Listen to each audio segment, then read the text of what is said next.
The Digital Scene Show is sponsored by Light Panels, makers of the world-renowned Emmy Award-winning green-friendly LED lighting systems. Check them out at lightpanels.com.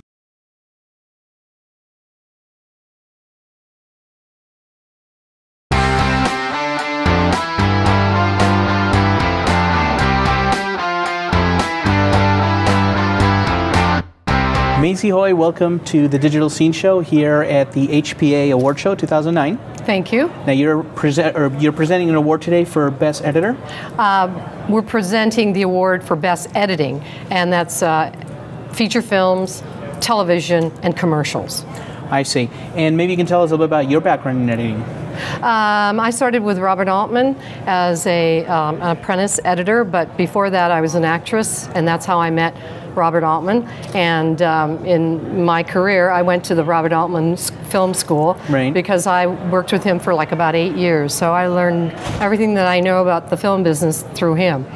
And so I got my first job as an editor on a couple independent movies, and where people were willing to take a chance at me. And it was surprising because that's how my career has gone, is that I meet people that are sort of mavericks of the business who take chances. Sure. And how important is it being a maverick today with all the technology that is so accessible, right? I mean, you don't have a studio that can tell you, no, you can't do this, or a union that says you have to wait 8 years. Well, we don't do that anymore. Okay. The union doesn't do that anymore. That's great. Well, that's good then. That's good. So, I mean, if you want to join the union, you just get 100 days on a non-union show, bring your check stubs, have a letter, and you're in.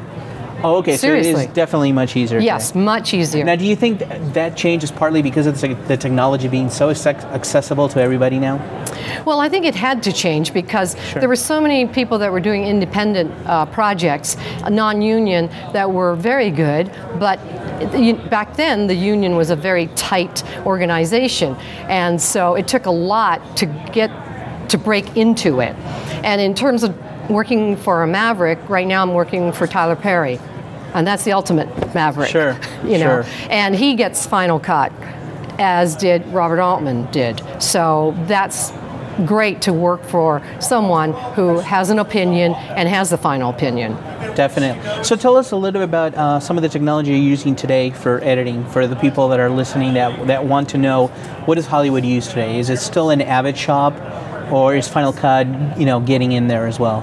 Well, what I use today is the Avid, and all the feature films, most of the feature films are doing the Avid.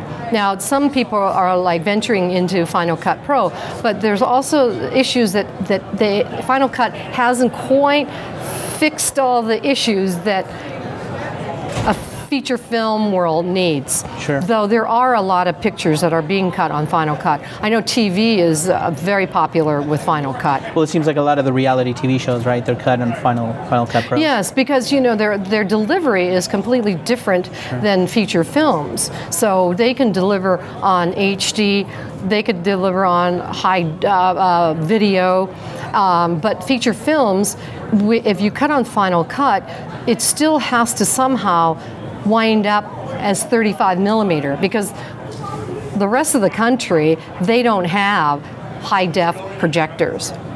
Right, definitely. So how do you see the future of digital media itself, right? I mean, you've got beyond Hollywood itself, where you're cutting major pictures with major budgets, but you've got millions of other people now doing smaller size projects with all of digital media, Final Cut or Avid, because Avid even dropped their price, and they're trying to get into that market as well. What's the future for an up-and-coming person that wants to maybe not get into Hollywood, but wants to do editing and express themselves through editing? What would you recommend on that? Well, I think you need to learn the equipment that you're going to cut on and be comfortable. And I think you can't slow down the digital age. It's here. You can't deny Final Cut because it does serve its purpose. And I think Avid is good, and that seems to be the machine. That seems to be the program that we're using at this point. But I say to all independent filmmakers, just go out and do it. Hollywood isn't the end of all, I mean, I went to a convention Oh, actually, I went to a seminar in Mexico early this year, and I was talking to quite a few editors, and they work for corporations. They cut corporate films. The Army, everybody has a department that has a film department where they need to promote their product. So there is and certainly the internet. Right. So for people that are doing that, what one tip could you give to give that high production value or post-production value with editing to more of the lower end corporate videos that the high end, TV and movie editing you do? What kind of tips can you provide? Well, I think that first of all, you really have to care about the project, no matter how big or small it is. And if you're cutting industrial films, I think you still have to give all of you to it. And in terms of what Hollywood is looking for, I really don't know, because when I get on a project, I cut it with passion.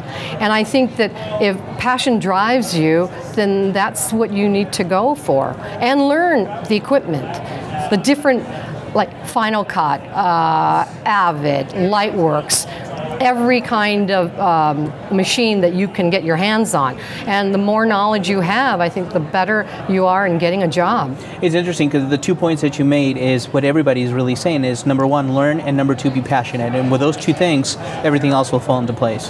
Well, I'd rather hire someone who's passionate about working as an assistant than someone who knows a lot about being an assistant, but it's like, okay, at 6 o'clock I'm going home. It's just another job. I don't think so. Yeah, to them it's just another job. And I think that as editors, no matter what the material is, as you're starting out, you may not get the A-list material. I don't get the A-list material still. So you have to bring to the material what your knowledge is. So you have to cut so you make it the A-list material. You turn it into an A-list material. Right. And I think that each project teaches you learn from each project. So on one project, this happened to the sound, or this happened to the way I colored it. Well, the next one, you're going to learn. You're not going to do the same thing. And then also you find a group of people that you work very well with, that you can trust. And that's what Tyler Perry has done. He has a group of people that he trusts, and he hands it over to them. Definitely. So, and networking seems like it's a big part of everything today too, because you still need to know people. Well, I tell assistants or editors that are starting out, you make friends with the assistant, even if you're a PA. That assistant will know 10 people. 10 will know another 10. And as an editor, I think you also have to have a personality that that's willing to collaborate. Sure. Because a lot of times, you may have to do something that you don't quite want to, but the director's passionate about. Now, it's a give and take, so you've got to choose your battles. So I look at it this way. If 85% of my cut is the same, and he wants 10% of something that you've done, it doesn't work, then you have to give it up. Lose the battle, win the war. Exactly.